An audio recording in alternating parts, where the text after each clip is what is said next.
The following is a special presentation of the Empty the Bench Podcast Network.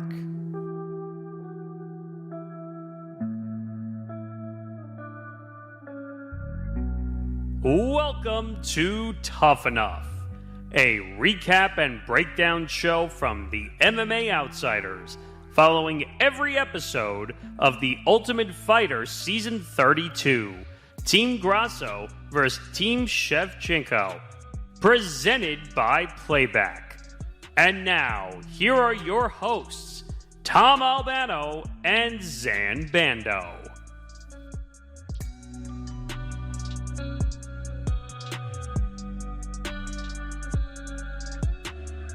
All right, it's another edition of Tough Enough here on the Empty the Bench Network. Tom Albano along with Zain Bando. And Zain, here we are. We are officially in the thick of things. We're on the home stretch. We've got one finalist down now, 3 more to go as we're nearing the point of the TUF finale, which it seems like it's going to be that Apex card, August 24th, I think, the week after UFC 305. Yep, 4 days after the final episode of TUF. It's going to be the TUF finale. It's going to be a very quick turnaround, basically, from our last show to the TUF finale. So it's amazing to see, how quick this season has gone. And, it's amazing to see, Zain, we're in the homework stretch, like I said. We're just trying to figure out now who's going to be the next Ultimate Fighter. And it blows me away sometimes just thinking about it, that 3 shows left after this. Yeah, and it feels like we've been at this for months, even though it's been a little bit over a month. It seemed like at the beginning of the show that the season was going to drag, and then it started to really pick up about episode 5 or 6. And I think doing this show has helped retain our brains a little bit as to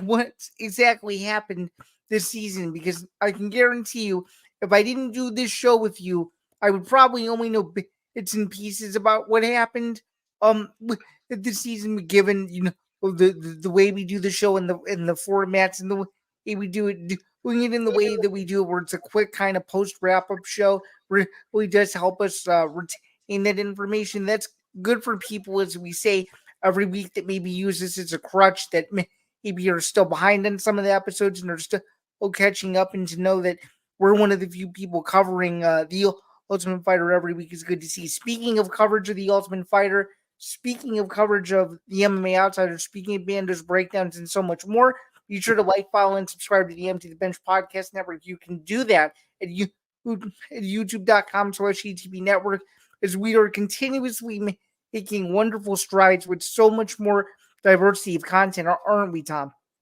Yeah, no, we're making strides, passing 810, maybe even 815 subscribers by this point. So the climb to 1,000 is coming, and it's going pretty quickly. It feels like just yesterday we had hit 500 subscribers, and it's just continuing to go in an upward direction.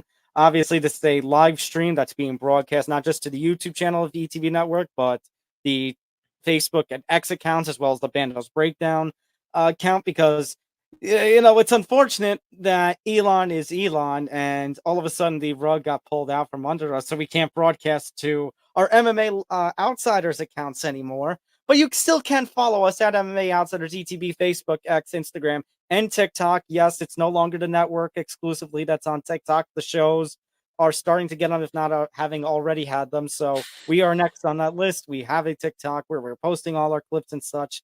So make sure to follow us there. Again, follow the ETB Network as well. Facebook, X, Instagram, and TikTok at ETB Network. Of course, don't forget to go to etbpodcast.com for more information about the network, and of course all of Zain's blogs and his contributors heading up the blog department. Listen, of course, to the MMA Outsiders, the main show, that we are a spinoff of, wherever you get your podcasts. So we do touch upon the coaches fight that's going to happen. So that's going to take place on the Sphere card. It is officially confirmed. UFC 306, or Riyadh Season Noche UFC 2, whatever you want to call it, on September 14th at the Sphere.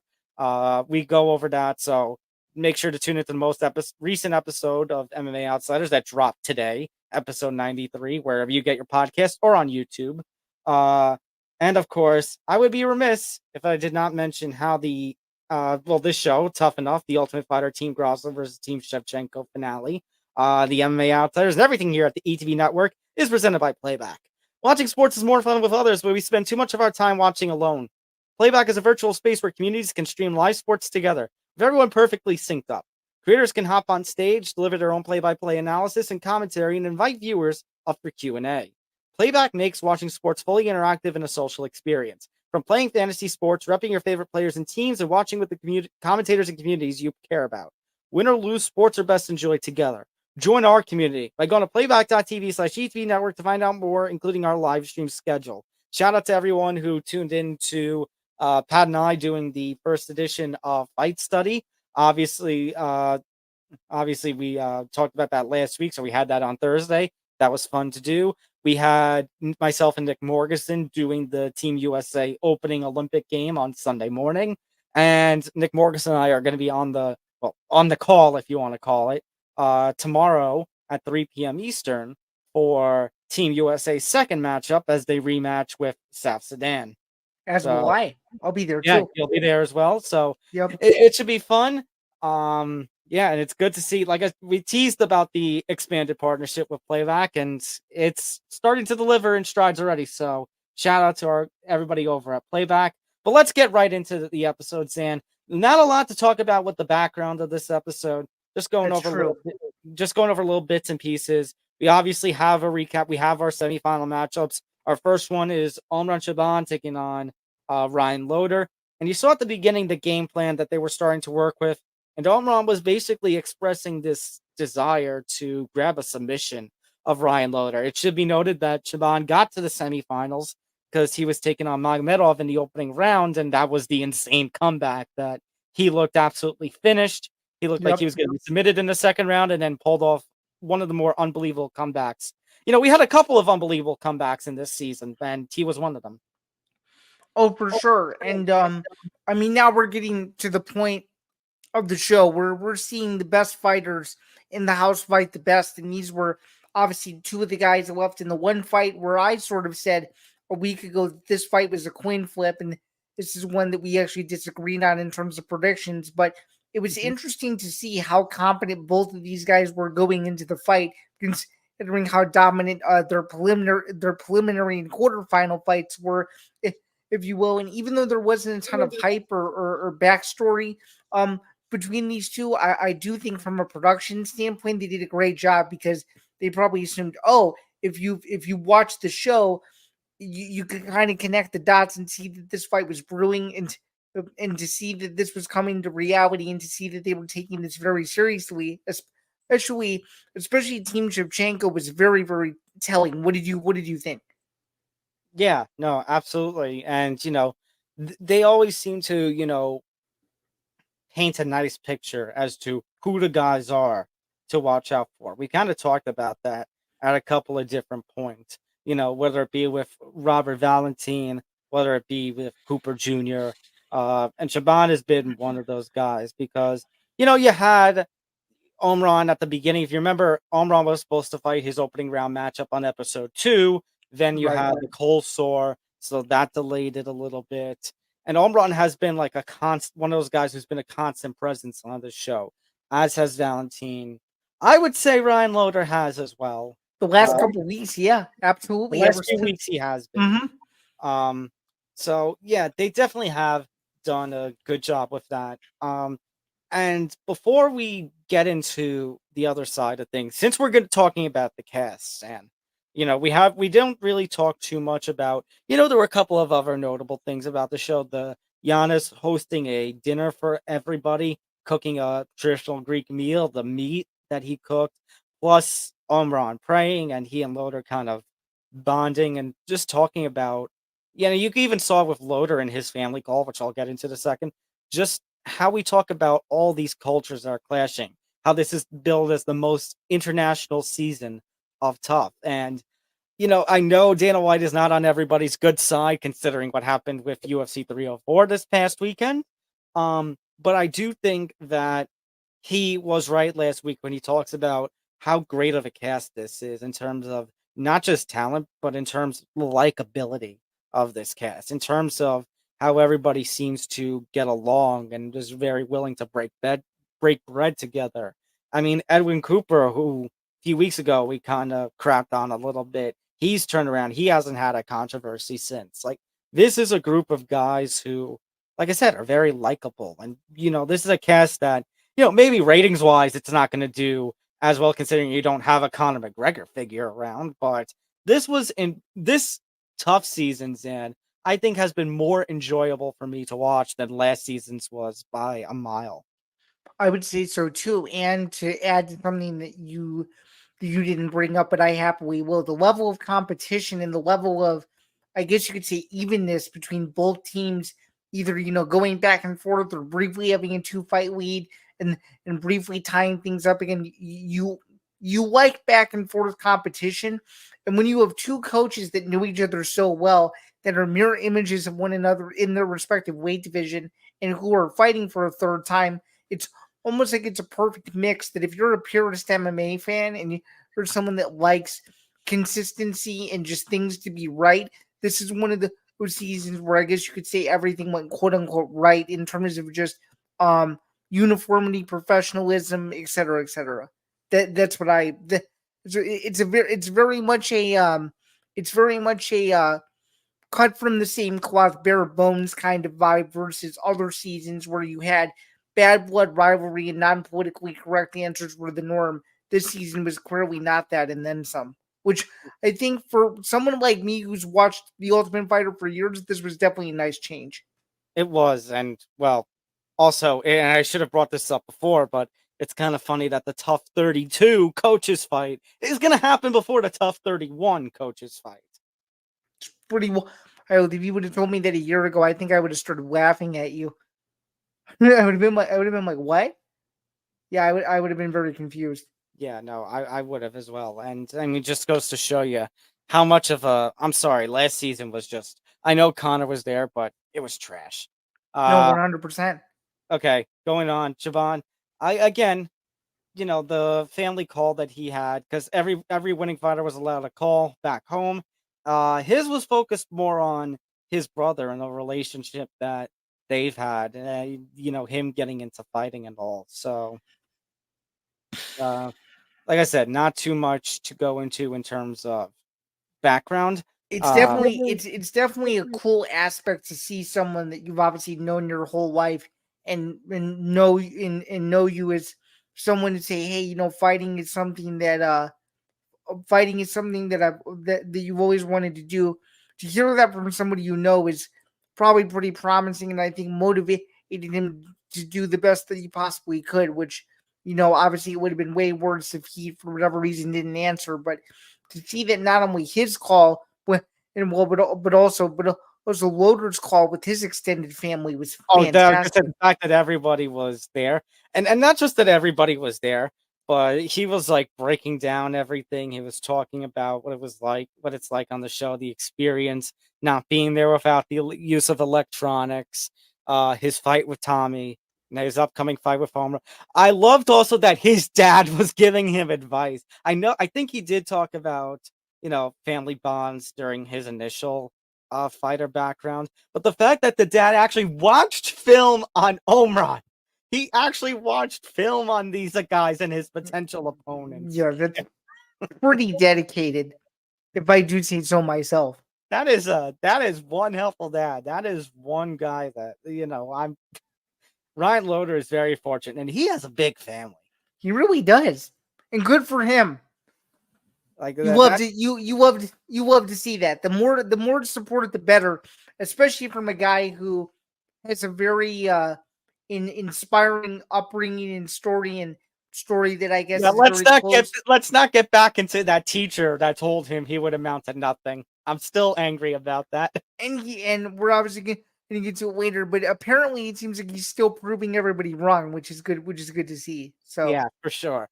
His fight strategy was a little different. So obviously Ryan Loader, we talked about during his first fight with Tommy, he is a wrestler.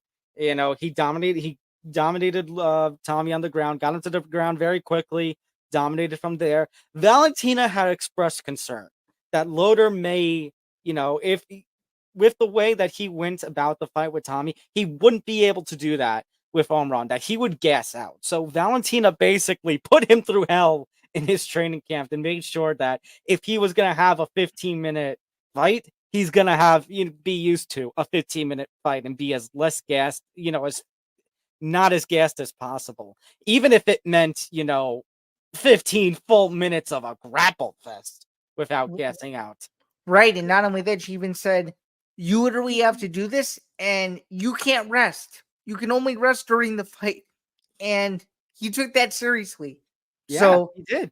And actually, it's funny because it kind of goes to, obviously, we talked about the Muhammad Makayev situation on episode 93 of the MMA Outsiders. Luke Thomas put out a video expressing his opinion about it. And one thing he mentioned in that video was that he was watching a lot of tutorials of probably one of the better wrestlers that we have seen in the UFC, the retired former undefeated lightweight champion in Khabib Nurmagomedov. And he mentioned how Khabib's tutorials, Khabib always talks about being able to wrestle with the rest of your body, being able to use your legs and your weight with the wrestling, keeping your hands free. So that way they do damage. And that's kind of what you saw a little bit with Loder's fight with Theo Caras, that he was able to take him to the ground and basically use his force so that way he could, either throw the punches or use the submissions. But like I said, Valentina was a little nervous because Omron, just talked about, he was also good with his submissions. So he had to make sure to be ready. And like you said, Valentina told him point blank, the only time you may be able to rest is basically when you're on the stool in between the rounds. That might be all, especially because now we get to the point. I had to remember this during the fight, but this is now the point where there's no 2 rounds, and if you win both rounds, victory. It's a full 3 5-minute rounds like any other non-title MMA fight. So he had to be ready. Oh yeah, he had to be running. The same can be said for Omron. And I know we obviously weren't physically in the apex, but you probably could feel it too. The vibe in there going into that fight seemed very, very intense, and both teams seemed to be on pins and needles because that's when the Ultimate Fighter's gotten real, is when every single person is standing with bated breath, waiting to see what was going to happen in that fight. Because we're obviously going to get to the fight in a second, and I'm sure you'd agree with this next point. That fight went exactly as I thought it was going, as I thought it was going to go, and then some. And I just thought it was one of those where, whoever could battle in the trenches first was more than likely going to get the win. I don't think it was more so who was going to make the first mistake, because both these guys are super well rounded. But it was going to be whoever wanted it more and whoever had the better gas tank was going to win. And obviously, we're going to get into it in a second. But the fight went exactly as I thought it was going to go, and you would probably have a similar sentiment as well. Very similar. But I thought there was going to be a little more grappling to it than played out. And maybe the first round lived up to my expectation. Maybe not so much round 2 and 3. All right. Okay. Let's do our little countdown here. If you haven't seen the fight, you haven't seen the episode, you want to go check it out, do so. Here's your 5-second countdown. 4, 3. Okay. So let's get into the fight. Like I said, didn't exactly play out the way that I expected it. Obviously, Zain, you came out on the winning end in our little prediction battle there. Ryan Loder. I'm 1 for 4 so far. Let's see. I don't know. Here's basically the notes that I had for this fight. Round 1, very quiet. I did see Omron using the jab very early, trying to keep Loder at bay as he moved around the outside. I do think Loder had the best the best shot of that round when he landed the solid right hand. I would agree with that, yeah. And then he basically ended up clinching around. About a minute left, using his pressure, he got Omron to the fence, which Omron couldn't afford to happen, and didn't like. Damn, yeah. He did not like that. Yeah, no, that was bad for him. And then round 2.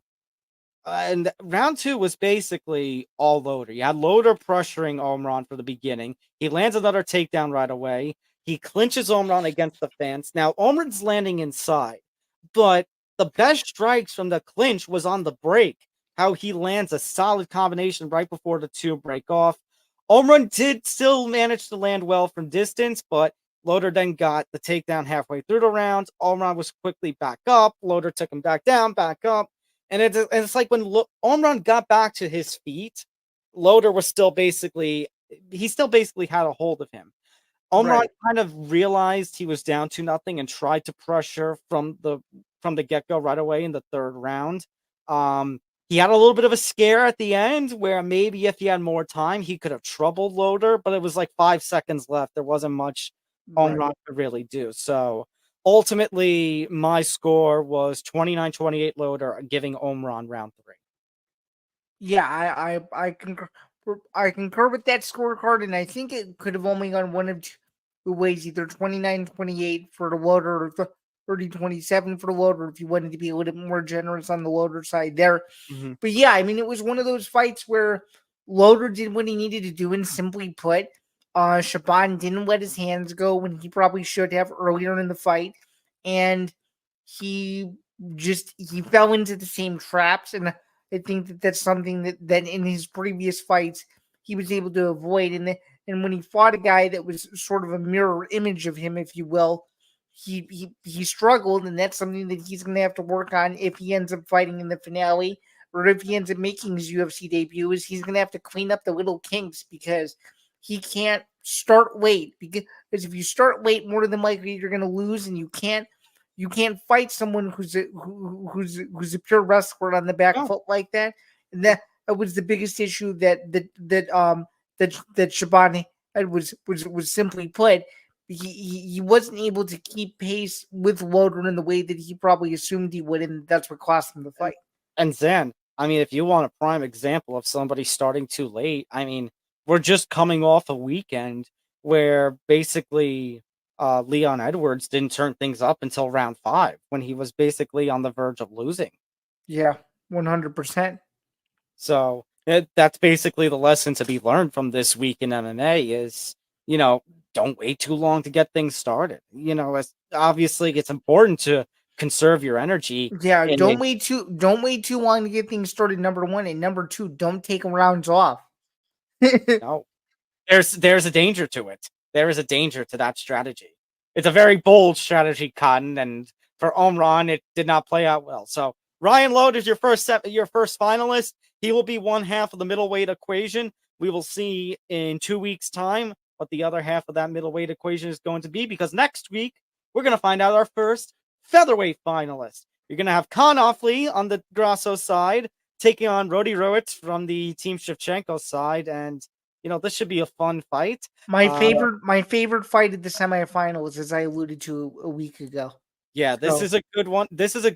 And I think the fight in semifinal week 3 to determine Loader's opponent, I think that one's going to be fun, in Valentin versus Nakori. I think so too. Are you still picking Rhodes here, Tom? I'm still sticking with Rhodes. I think he's the better all-around fighter, and I think his grappling might end up being a bit much for Khan, even though I think he and Khan will definitely put on a show next week. I'm still sticking with Offley. I just expect it to be an all-out war.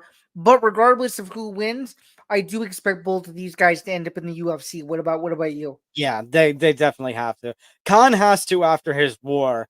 And Rody Rowitz, like I said, I think he's going to go to the finale, which hopefully would earn him a contract anyway. So I think you're looking basically at a UFC fight outside of the UFC. 1,000%. Technically. And not to be offensive towards it, and to get used to an arena that they might have to be very familiar with over the next couple of years. No Apex. No offense, Apex. Actually, Sam, we have one more big thing before we go. Yes, next week also is very important. Next week's the coaches crossover season. Crossover season. WNBA meets UFC. Kelsey Plum of the Las Vegas Aces will do the honors of hosting a coaches challenge, which which per the trailer didn't seem to go too well for Team Shevchenko, did it? No, well, when you have Valentina saying, "I don't remember the last time I played basketball," this isn't good. No. Do you think this will be better than season's coaches challenge with Bruce Buffer. What do you? Last week, that last year's challenge, it was literally them just sitting in an ice pool doing trivia. I know. Doing trivia that we got. I think if I remember, we got most of, if not all of them right. Because they were so easy. Last year sucked. It's true. As did the entire season. Let's be honest. Here's what I hope for next. It's probably not going to go this way. It's probably just going to be one of the three. But I would want to see Grasso and Shevchenko do the best of three. 3-point contest. Okay. Free throw contest. And if it's tied 1-1, they play first to 21. Do you think it'll be some sort of horse format, or what do you think she'll make? Oh, horse! Oh, maybe it should be horse. All I know is based on the promo, Team Grasso should win, but that's why you have to tune in next week, because if you don't tune in, you won't know. Or maybe what do they call it? Around the world, where you got to start in one post, work your way around, go to the other post, and make your way back to the other post. Yep, that's exactly what it is. Maybe they can do that too. There's so many possibilities. Maybe we got to tell Nick Morganson to tune in next week because the basketball is coming. Very true. So again, the WNBA meets the UFC. That'll be the next week of the Ultimate Fighter. But Tom, for now, I think we're done, aren't we? Yeah. Like I said, wasn't much to this episode other than our first semifinal fight, but it was a good fight, so it was worth it. For sure. All right. Make sure to hit the like button, subscribe. Make sure to follow us at MMA Outsiders ETB, at ETB Network.